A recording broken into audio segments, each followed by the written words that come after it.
Сайн байцгаана уу? Би сон эмнэлгийн гэмтэл мэдчиллийн тасгийн уламжлалт зэргийн засаг хэмж байна. Манай тасаг мэдчиллийн болон мэдчиллийн бус мэдчиллийн өмнөх болон дараах эмчилгээ үйлчилгээг бол үзүүлдэг байгаа.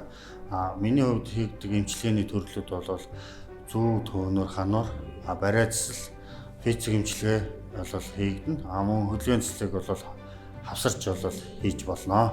Миний сонгож авсан мэргэжил бол үнэхээр бахархууштай зүйл. Учир нь бол хүнийг бол өвчин эмгэг болон бусад зовироос нь салгаж хүнийг ад жаргалтай байлгах. Хүнийг бол амьдралын эрч хүчтэй байлгахад нь бол би зорддог байгаа. Сон медикал эмнэлгийг зориулсан та бүхэнд би мэдлэг чадвар оюун ухаанаа дайчлаж эмчилгээ үйлчилгээг үзүүлэх болно.